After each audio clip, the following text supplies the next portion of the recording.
الصلاة والسلام على أشرف الأنبياء والمرسلين الذي قيل في شأنه وما أرسلناك إلا رحمة للعالمين.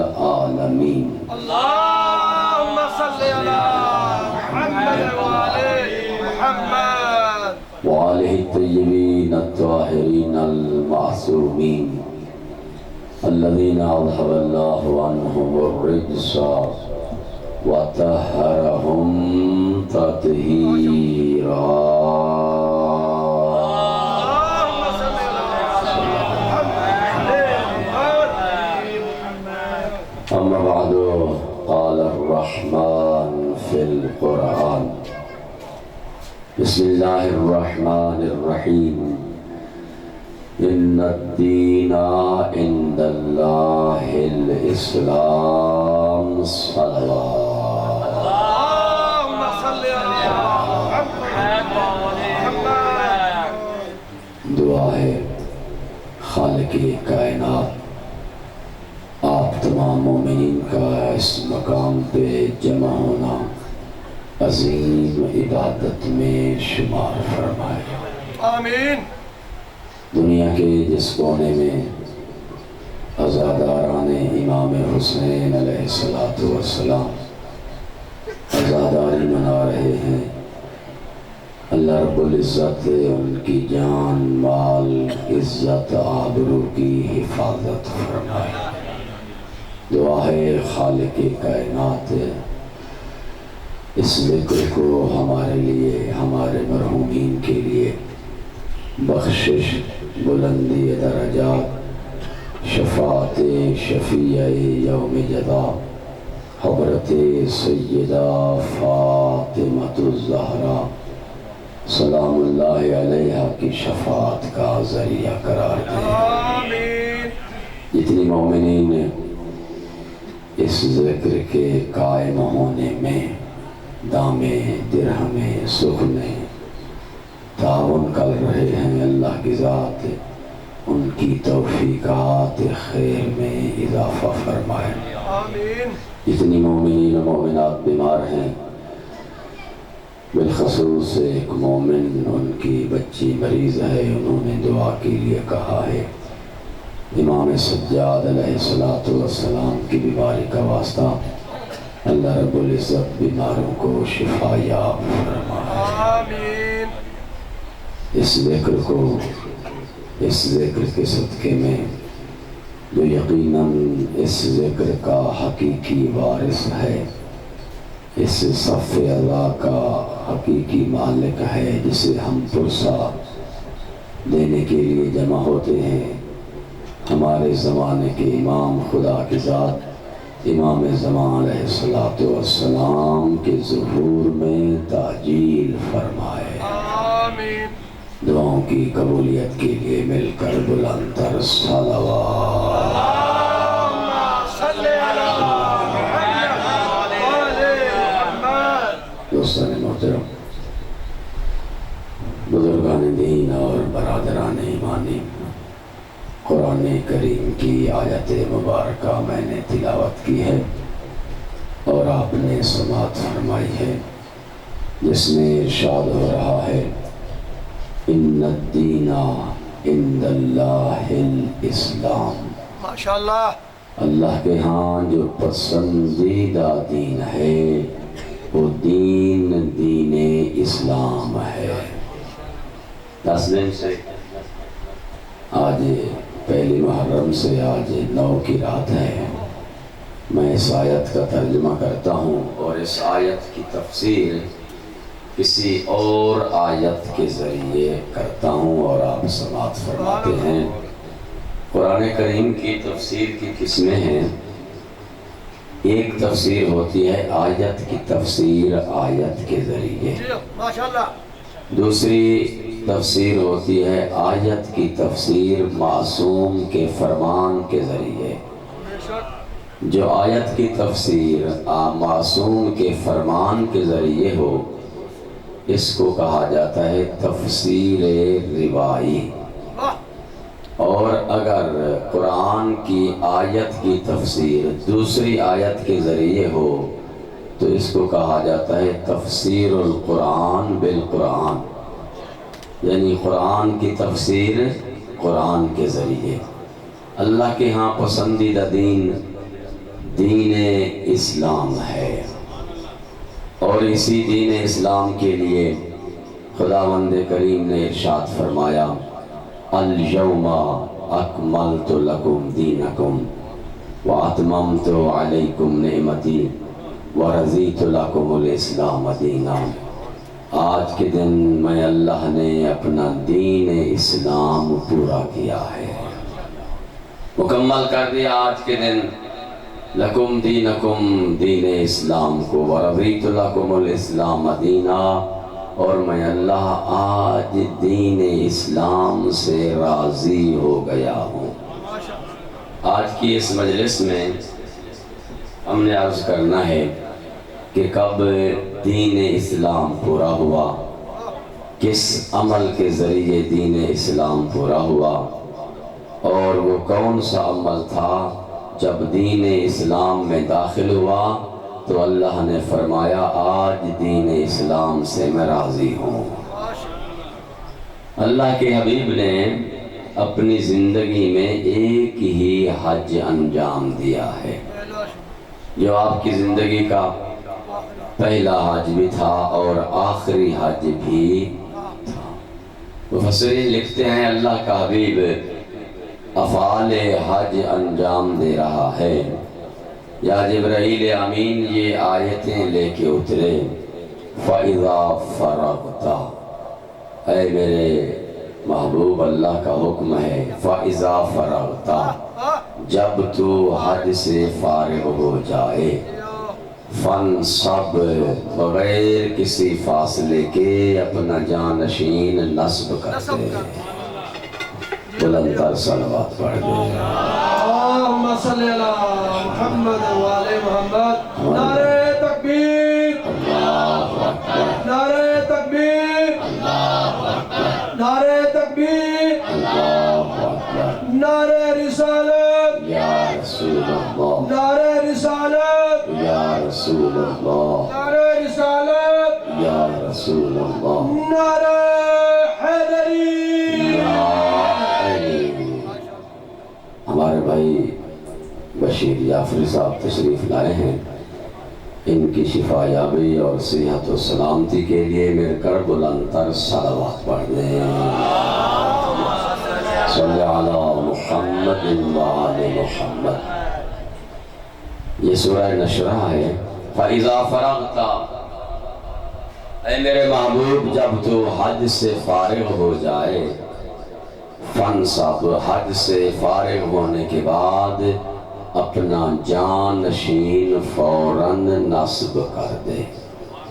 حج سے فارغ ہونے کے بعد دنیا کو بتا دے کہ تیرے بعد تیرا جانشین کون ہے، تیرے بعد تیرے منبر کا وارث کون ہے۔ وَإِلَىٰ رَبِّكَ فَارْغَب، اور میرے محبوب اس کے بعد جب تو اپنا جانشین نصب کر دے، اس کے بعد تو نے اپنے رب کے پاس آنے کی تیاری شروع کر دینی ہے۔ بلند تر صلوات پڑھ دیں۔ صلی علی محمد وآلہ محمد۔ اپنے حج سے فارغ ہونے کے بعد تو نے جانشین نصب کر دینا ہے، اور اس کے بعد تو نے اپنے رب کے پاس آنے کی تیاری شروع کر دینی ہے۔ یہی وجہ ہے کہ مورخین نے لکھا ہے، اور جن دوستوں کو تاریخ سے شوق ہے اور مطالعہ کرتے رہتے ہیں، ان آیات کے نزول کے بعد پیغمبر اسلام 70 دن اس دنیا میں رہے ہیں، کیونکہ پہلے جو ہے اللہ کی طرف سے اشارہ آ چکا تھا جانشین نصب کرنا ہے، اور تو نے اپنے رب کے پاس آنے کی تیاری شروع کر دینی ہے۔ جبرائیل امین یہ آیتیں لے کے آئے جو سورہ نشرہ کی آیتیں ہیں، اور پیغمبر نے لیں اور اصحاب کرام کو پڑھ کے سنائی۔ اب حج پیغمبر کا پورا ہوا، اور حج پورا کرنے کے بعد مدینہ سے پیغمبر مکہ سے نکلے مدینہ کی طرف، اور مورخین نے لکھتا ہے کہ پیغمبر اس انتظار میں ہیں کسی جگہ پہ پہنچے، موقع ملے جہاں پر میرے سارے صحابہ کرام جمع ہوں، ان کے سامنے میں انہیں بتا دوں کہ میرے بعد میرا جانشین کون ہوگا۔ اسی انتظار میں ہے کہ ایک جگہ پہ پہنچے ہیں جس کو کہتے ہیں مقام جوہفہ۔ مقام جوہفہ یہ چہار راہ تھا، چوک تھا، یہاں اس چوک پہ مدینے والے مدینے کی طرف جائیں گے۔ مکہ سے جو لوگ آئے تھے پیغمبر کو خدا حافظ کرنے کے لیے، وہ مکہ کے مسلمان جو مکہ میں تھے انہوں نے حج کیا، وہ بھی اس جگہ تک مفسرین نے لکھا ہے کہ پیغمبر کے ساتھ آئے تھے کہ مقام جوہفہ پر ہم پیغمبر کو الوداع کر کے واپس آ جائیں گے۔ مکے والے الوداع کر کے مکے چلے جائیں گے، مدینے والے مدینے کی طرف چلے جائیں گے، یہاں سے عراق والے اپنا راستہ لے لیں گے، یمن والے اپنا راستہ لے لیں گے، شام والے اپنا راستہ لے لیں گے۔ مقام خم غدیر جو پہلے مقام جوہفہ تھا، امیر المومنین کی ولایت کے اعلان کے بعد مقام خم غدیر کہلایا۔ جب یہاں پہ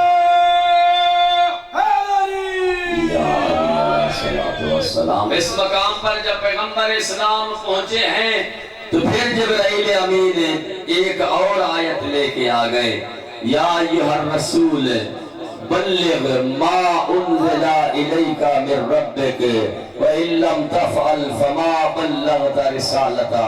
اے میرے محبوب، اے میرے رسول پہنچا دے، یا ایھا الرسول، رسول یعنی پیغام پہنچانے والا، اے رسول بلغ تو پہنچا دے، ما انزلا وہ حکم جو تیرے رب کی طرف سے تیرے اوپر نازل کیا جا چکا ہے، وَإِن لَّمْ تَفْعَلْ فَمَا بَلَّغْتَ رِسَالَتَهُ۔ اے میرے محبوب، اگر آج تو نے یہ حکم نہ پہنچایا تو تو نے رسالت کا کوئی کام ہی انجام نہیں دیا۔ فَمَا بَلَّغْتَ رِسَالَتَهُ، رسالت مکمل نہیں ہوتی، رسالت کی تبلیغ اس حکم کو پہنچائے ہوئے مکمل نہیں ہوتی۔ مورخین نے لکھا جبرائیل امین یہ آیت لے کے اترے سورہ مائدہ کی آیت نمبر 67، جیسے جو اترے جبرائیل امین پیغمبر اسلام نے حضرت بلال کو بلایا اور بلا کے کہا کہ آذان دو، اور اس آذان کے اندر آج کہنا ہے حیا علی خیر العمل، آؤ اس عمل کے لیے آج پیغمبر تمہیں وہ عمل تعلیم دینا چاہتے ہیں جو عمل تمہارے لیے دنیا میں بھی خیر ہے اور آخرت میں بھی خیر ہے۔ حیا علی خیر العمل، حیا علی خیر العمل کی صدا دی گئی، آذان کی آواز گونجی، حیا علی خیر العمل کی آواز گونجی۔ ہاں تمام اصحاب کرام جمع ہوئے، ایسے جمع ہوئے۔ اب مورخین نے لکھا پیغمبر اسلام نے یہاں پہ طویل خطبہ دیا ہے مقام خم غدیر پہ، وہاں پر جہاں پر پیغمبر نے خطبہ دیا، تمام اصحاب کو جمع کیا اور جمع کر کے فرمایا، اے میرے صحابیوں، الستُ اولا بانفسکم، کیا میں رسول تمہاری جانوں کا حاکم نہیں ہوں؟ قالو، صاحب نے کہا بلا یا رسول اللہ، اے اللہ کے رسول کیوں نہیں؟ جانیں ہماری ہیں حاکم تو ہے، جانیں ہماری ہیں مالک تو ہے، یہ جانے اور جسم ہمارا ہے، اس پر حکم آپ کا چلتا ہے۔ بلا یا رسول اللہ، آپ ہماری جانوں کے حاکم ہیں۔ تو پیغمبر نے فرمایا انی تارکن فیکم الثقلین، میں تمہارے درمیان دو قیمتی چیزیں چھوڑ کے جا رہا ہوں، کتاب اللہ و اطرتی اہل بیتی، ایک اللہ کی کتاب دوسرے میری عطرت میرے اہل بیت، ما ان تمسکتم بہما لن تضلوا من بعد ابدا، جب تک اہل بیت اور قرآن کا دامن تھامے رہو گے میرے بعد قیامت تک گمراہ نہیں ہوں گے۔ یعنی اگر گمراہی سے بچنا چاہتے ہو اور راہ ہدایت پہ چلنا چاہتے ہو تو قرآن بھی لے لو اور اہل بیت کو بھی لے لو۔ جس نے فقط قرآن لیا اور اہل بیت کو چھوڑا وہ بھی کامیابی کے راستے پہ نہیں ہے، وہ بھی گمراہی سے نہیں بچ سکتا۔ اور جس نے فقط اہل بیت لیے اور قرآن کو چھوڑ دیا وہ بھی کبھی راہ مستقیم پہ نہیں چل سکتا۔ راہ مستقیم پہ چلنے کے لیے اور گمراہی سے بچنے کے لیے ضروری ہے کہ بندہ قرآن کو بھی لے اور اہل بیت کا دامن بھی تھامے رہے۔ فرمایا میں کتاب اور اپنے اہل بیت چھوڑ کے جا رہا ہوں، اور دیکھ کر فرمایا میرے صحابہ انظروا الیہ، اصحاب کرام کو فرمایا میری طرف دیکھو۔ اصحاب کرام نے دیکھا شدت کی گرمی تھی، مفسرین نے لکھا ہے جیسے دیکھا سامنے سورج تھا، آنکھیں نیچے کی، رومال باندھے ہوئے تھے۔ پیغمبر نے فرمایا اقلبوا ثیابکم، اپنے رومالوں کو اتار دو، ایسا نہ ہو کہ تمہاری آنکھوں کے سامنے رومال